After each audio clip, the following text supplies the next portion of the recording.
Alright, I know what you're thinking. A couple days ago I uploaded a video saying that ghosts are not real. Now today I'm doing one saying that ghosts are real. Could you just make up your mind, Josh? Look, in the spirit of Friday the 13th, as well as to try and look at both sides of the argument, I wanted to make this video as well. So stay tuned for that after the intro.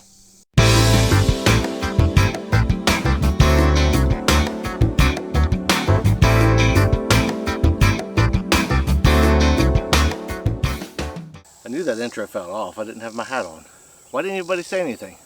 Welcome back to the least professional channel on YouTube. How's everybody doing today? If this is your first time here, my name is Josh. I usually make videos pertaining to photography in some way, but I'm starting to branch off. I've got a series coming out this fall called Ohio Legends and Tales, and it's covering urban legends from around Ohio, as well as tales that you may or may not have heard. And that series, I've got the first two videos of that done. I've got actually the first three videos done. So the first two videos are going to be my trip to the Mansfield Reformatory up in Mansfield, Ohio. That's going to come out, the first part's going to come out the last Friday in August. The second part's going to come out the first Friday in September. And then I've got the third video done as well, and it's going to come out on the second Friday in September. I don't want to give away that one yet, but that's a pretty cool and interesting tale, and I'm excited with how that video came out, and I'm excited to share it with you guys. So let's get into this. So why am I making this video? A few days ago, I made another video called Ghosts Are Not Real. And the premise of that video was kind of that there was no evidence to prove the existence of ghosts, and it was kind of poking fun a little bit at some of the ghost shows and stuff that are out there, especially around fall time, around Halloween. September, October, November, they start to really ramp up and become a big deal. So I wanted to cover that side of things because I personally don't believe in ghosts, but this video is going to be from the other side of the argument. So I think it's important when you have a belief or a lack of belief in something to be able to make arguments for both sides of whatever belief you're looking at. Because if you believe a certain way, but you can't make an argument for the opposing side, that means you don't understand the opposing side, and there might be something that you're missing there. So this is my attempt to make an argument for the side of ghosts are real, and we can prove it. Okay, so to start this off, the first thing we have to do is look at what is a ghost? Like, what are we even talking about in the first place? So there's a lot of different definitions out there, a lot of different ideals. So what I'm going to do is I'm going to lay my own definition down as what a ghost is. So every living thing has energy in it. Plants, trees, animals, people, everything has energy. So when we die, and especially, I'm going to focus this entire video on people, as opposed to talking about animals and those kind of things as a totally separate, maybe future video. I don't know that I even want to cover that, but at least from this topic, we're talking about human beings. So when a human being dies, whatever energy is left inside of them from when they were alive lives on. Now, this energy starts in the form of atoms. We're all made up at the very basic level of atoms. And atoms are a proton, electron, and neutron. The proton being positively charged, the electron is a negatively charged, and the neutron has no charge at all. It's the center of the atom. And with all of those atoms within our bodies, it's all energy. It's all electricity almost. So when we die, that energy dissipates out into the surrounding environment. Now what happens to that energy is it winds up being absorbed by everything around it. And there's a couple of different aspects to this. So one, the way in which a person died and the amount of energy that they had at the time of their death. And two, the environment around them when they died. So different materials will have different levels of absorption for that energy. Certain stones might be better at absorbing and conducting the energy. Wood could absorb and conduct some of that energy. So it's all there. And then over time, that energy from those areas also dissipates. But that takes a much longer time. Alright, so let's say somebody dies and their energy is absorbed by the building that they're in. Or if they're outside, it's absorbed by rocks and material in the area around them. Over time, that energy can be re-released by those materials. It's not a conscious thing, but it's just a process that happens. So the energy is re-released, and that re-release of energy is what we perceive as ghosts. Now that energy, because it came from a person, has the potential to have some kind of what appears to be consciousness tied to it. So essentially what that consciousness would be in some forms that energy will have the memories maybe, or the feelings of that person when they died. Maybe not all of the memories, but enough of the memories. And when we capture those types of things, we perceive them as a consciousness because they're relaying the memories that were in the person, tied to that person's energy when it's released from the area around it. Now the other type of what would be a haunting would be when that energy is released and it's more of an impression. So that impression would be more like a video recording. Maybe on an old VHS tape, if you remember those, or a CD or DVD or Blu-ray. And all of that does is it plays over and over and over, and it's usually just a replay of the person's death, however they died. And that can include energy from living people that were around that person when they died as well. So if somebody dies in a dramatic, tragic way, for instance, the energy could have been captured from, if they were murdered, let's say, the energy could be captured from the murderer as well as the victim, and then that energy is stuck in a loop that just keeps playing and playing and playing until the energy slowly, over time, dies out. And after that, it's never perceptible again. We can't measure it at any point in the future. This works the same way for the seemingly conscious energies, where over time those also wear down and they get weaker and weaker and weaker, and eventually we can't measure them anymore. So how do we measure this kind of stuff? So if you got different tools, for instance, an electromagnetic field detector, an EMF detector, and what that will do is that will measure the change in the energy that's fluctuating. Now, it appears that when we are asking questions of this energy, and what we would call ghosts, we're getting a response. And if it's a conscious energy, or a seemingly conscious energy that has memories and feelings of the person before they died, we can get what seems like a direct response to those things. So, for instance, you could ask, do you want us to leave? That kind of thing. On like, if you're doing a ghost investigation, you say, do you want us to leave? And you'll see the EMF detector spike. Now that could be any number of things, a yes or a no. But it's spiking because the energy is interacting. It doesn't understand necessarily why it's interacting, and it maybe doesn't even realize what it's responding to. But it feels the energy from you, the ghost hunter, and your energy that is telling it to respond in some way to do something, and so it's responding directly to that call and to your energy. Now the other thing that we can use to capture these any kind of entity or energy, whether or not it's a conscious energy or an unconscious energy, is a voice recorder or some kind of audio capture device. And what that will allow you to do is you'll get the reverberating energy from what essentially boils down to low frequency sound waves that are coming from this energy, and they'll come across through the sound players as different types of things. So it'll sound almost like a voice or somebody saying something, or even an action happening, something being thrown around the room, things like that.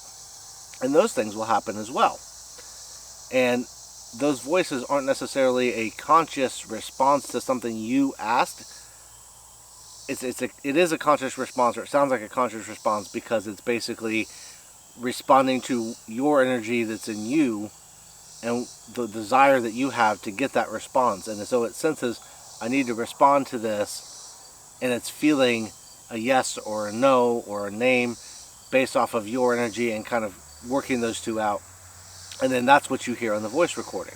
Now these energies can also manifest And things like photographs, if you take a photograph and the energy is strong enough, it can let off a low frequency light wave that we can't see but our cameras can pick up. Especially when you use something like a long exposure where the shutter is open for a longer time and the light waves have a chance to kind of trickle in, just enough of them to show something up on the image. Sometimes that might look like an orb, sometimes it might look like a full-fledged, being, like a whole body. And that can vary depending on how strong the spirit is. Now the strength varies by person as well. So when you die, there's people with stronger energies, weaker energies. When you die, if you have a stronger energy, that's going to play in as well to how much energy is there available over time before that finally dissipates. It also plays heavily off of what's available to draw energy from in the surrounding environment. If there's electrical lights, if there's flashlights, cameras, that kind of stuff that's around, they can pull the energy from those devices as well and use that to kind of boost themselves up to a point where they can actually respond.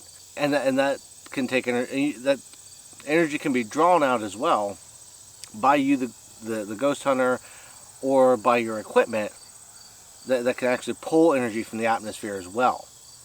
And that's where when things like photographs or voice recordings or EMF detectors go off, those are all things that are absorbing that energy, which is lessening it. So the more stuff that happens, the more energy is dissipated from whatever the surrounding area. Now what about hauntings where things move? There's been reports of things being thrown across rooms or things sliding off of tables or just barely being touched enough that it actually registers that something moved. An object in a house, or no matter where you're at, where you're looking for these ghosts, the little things can move. So when those things are moved, that is a direct response to the energy itself that is pushing that object or interacting with that object. And usually it's because maybe you're focused on it, or maybe there's some kind of focused energy around that object. So it makes it easier for the energy to actually interact with it, push it, pull it, even toss it, launch it across the room. Okay, so what does this mean then for ghost hunting, and how can we gather evidence that we can prove if it's more sporadic, if it's based on the level of energy available by the environment to be able to use that energy to interact with things? Essentially, we have to devise a way to be able to test this theory out. Something that's going to be foolproof, that we can test over and over and over again. And I've seen attempts at this, situations where you can bring in a device that will create an electrostatic field and really get the energy flowing and keep that field condensed. That might work, that might be helpful, but that energy has to be available outside of just that device. Because I think any energy that gets trapped in that device, even if it's trying to pull from the device, maybe it could get trapped in there. And at that point, it'll dissipate whenever you turn off the device. So we have to find a way. Maybe it's take out a whole bunch of battery-powered objects, or plug in things, or ghost hunt with the lights on.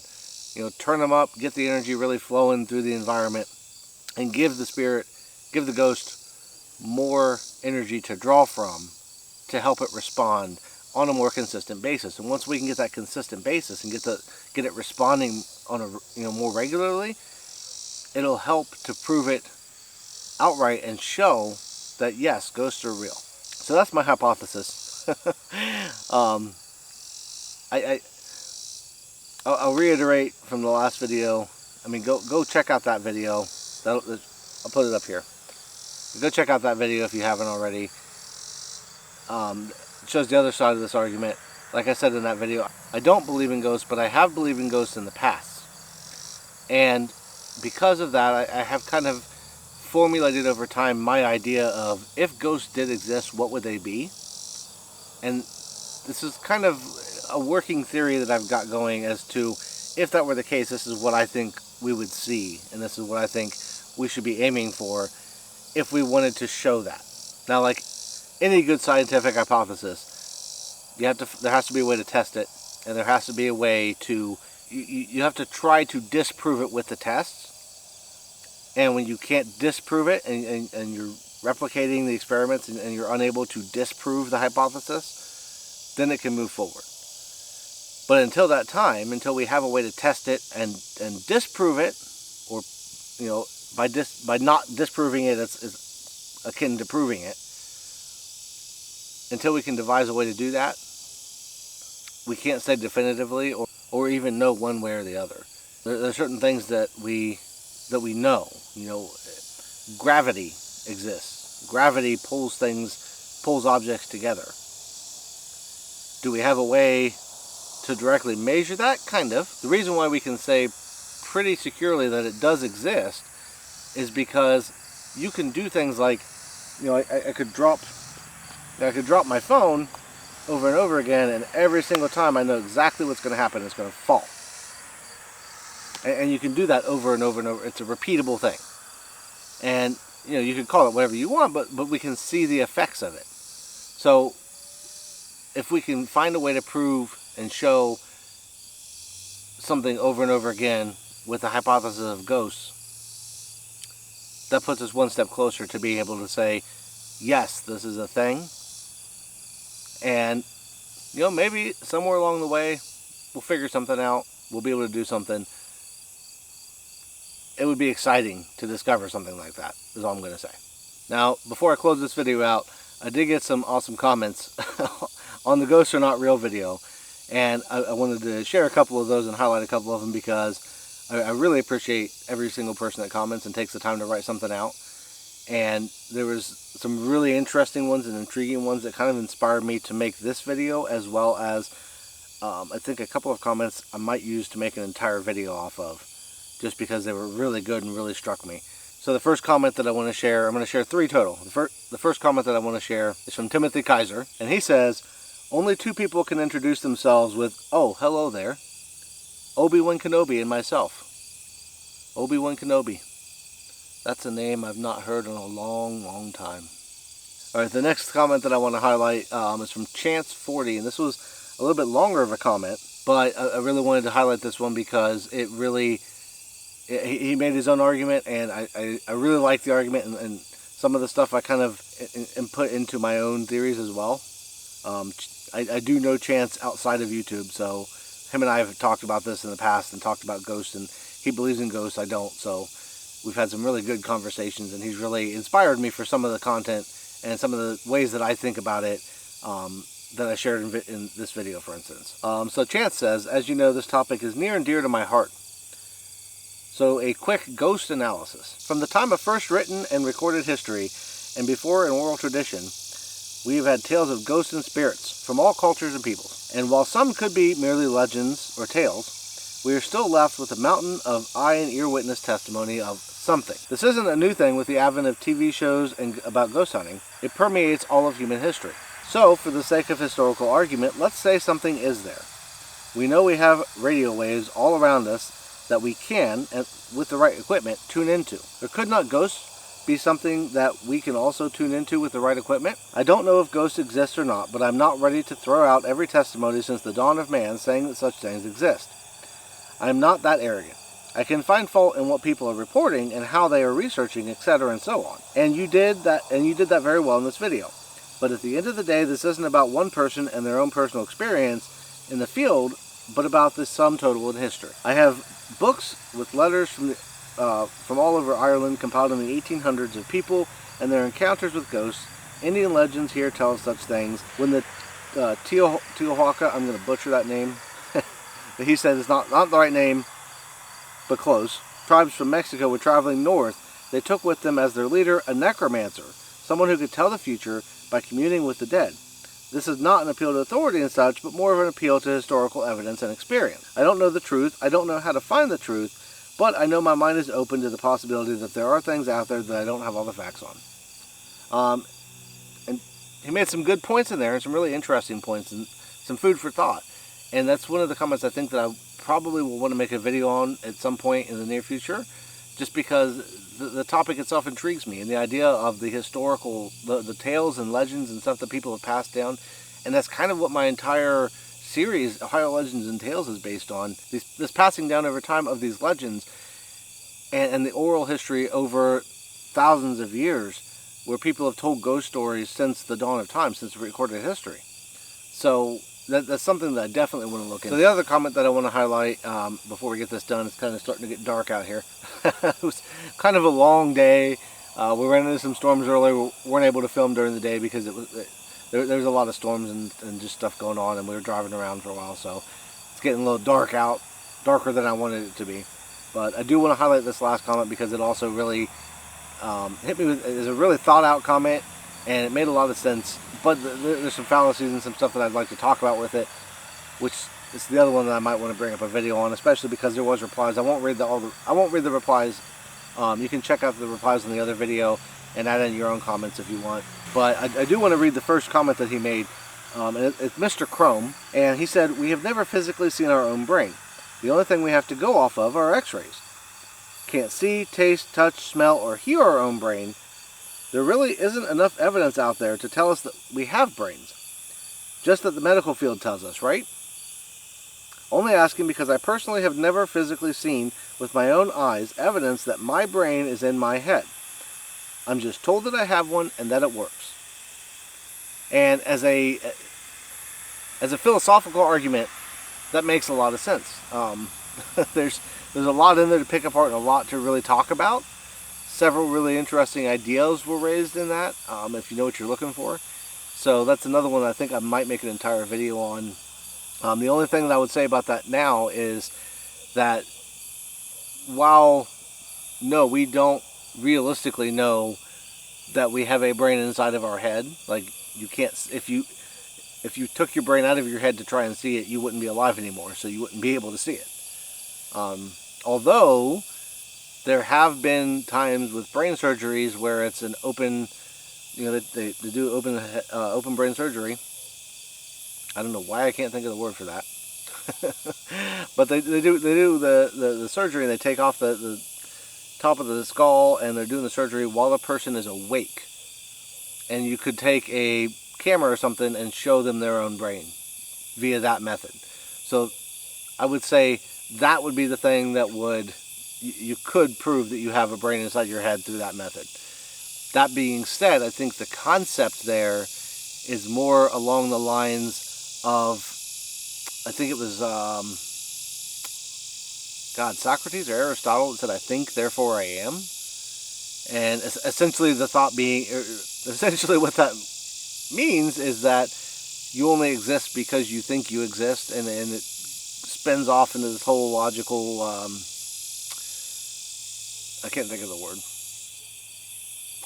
It spins off in this whole different thing that you have to really work hard to wrap your mind around, and it would be something that I think would be a good video at some point in the future to make, because philosophy, religion, logic, reasoning, those kind of things are all topics that I enjoy immensely talking about. And so through this series, I'll probably at some point include things like that, just because to me those things are a lot of fun to think about and work through. But that being said, I really appreciate everybody that took the time to sit down and watch this video. I want to know down in the comments, what do you think? Have you watched both videos? And what's your opinion on ghosts? Do you think ghosts exist or do they not exist? And what's your best argument for or against ghosts that you have? Let me know that down in the comments below. Make sure to hit that subscribe button. It's over here. I'm getting much better at this, I think. Hit the subscribe button, especially if you want to be notified about the Ohio Legends and Tales series that's coming up that I talked about earlier. Like I said, that's going to be coming out later in a couple of weeks here. It's coming up real fast, so keep an eye out for that. And it's getting real dark out here. You probably can't see much of me anymore, so I'm going to go ahead and end the video now. And I want to thank you all for watching, and have a great day, and I will see you in the next video.